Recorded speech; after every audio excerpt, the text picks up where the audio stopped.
When you really think about it, celebrations are such a huge part of being human, aren't they? From these massive national festivals all the way down to quiet little family traditions, they connect us, they define us, and they really give a rhythm to our lives.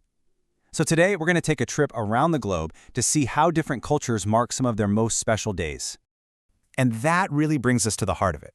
Why do we even do this? What's the point of all these traditions? And, maybe most fascinating of all, how can a holiday like Christmas, which is celebrated by millions, look so incredibly different depending on where you are on the map?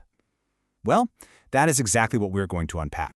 Okay, first up, we're going to look at holidays that a lot of us probably recognize. But the twist is, they've each developed their own unique local flavor. I think you'll be surprised to see just how much a culture can shape a celebration you thought you already knew inside and out. Okay, so check this out. This slide shows the exact same holiday with three completely different vibes. In England, you've got that cozy, traditional roast dinner. But then you go to the Czech Republic, and the big Christmas meal is all about carp and potato salad. It's a tradition that's tied to old Catholic fasting practices, and get this, gifts are brought by Zizek or the Christ child. Then, let's jump all the way over to Australia, where Christmas happens right in the middle of summer. So of course, it's often a sunny barbecue outside. It's the same holiday, but the climate and history create totally different experiences. And you know what? It's a pretty similar story with Easter. In England, it's really all about chocolate eggs and kids having a great time on family egg hunts. But in the Czech Republic, they have this totally unique tradition called pomláska. This is where boys will playfully tap girls with these decorated willow branches. It's an old folk tradition that's believed to bring good health and fertility for the whole year. It's just a perfect example of a local custom shaping a global holiday. Right, let's shift gears a little bit, because beyond these shared celebrations, a lot of holidays aren't global at all. Instead, they tell the very specific story of a single nation.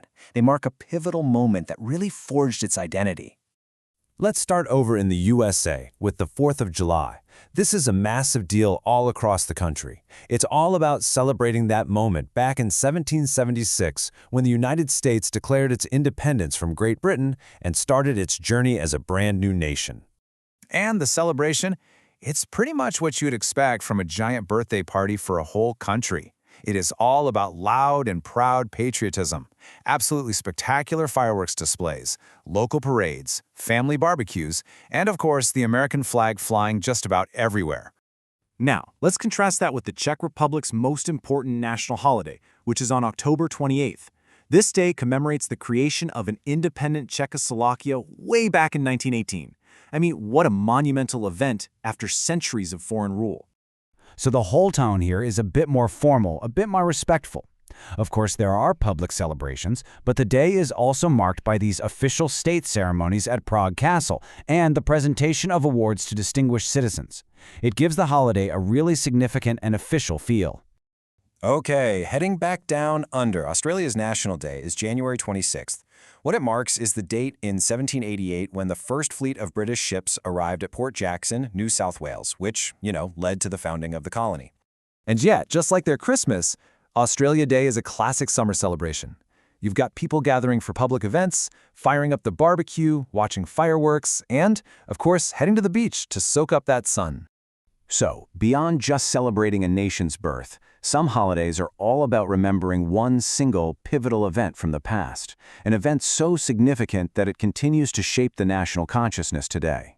And Bonfire Night is a fantastic example of this. In England, every November 5th, people light these enormous bonfires and set off fireworks. And why? Well, to remember the 5th of November, the day back in 1605 when Guy Fawkes's plot to blow up Parliament failed. In a lot of communities, they even burn a model of Guy Fawkes on the bonfire. They've been marking this event for over 400 years.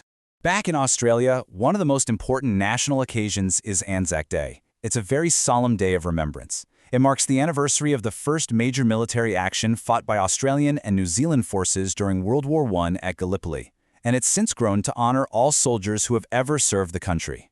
The way they commemorate it is just deeply respectful. The day begins with these quiet dawn services across the nation. That's followed by marches for veterans and moments of silence to really reflect on their sacrifice. It's an incredibly powerful moment of national unity and remembrance.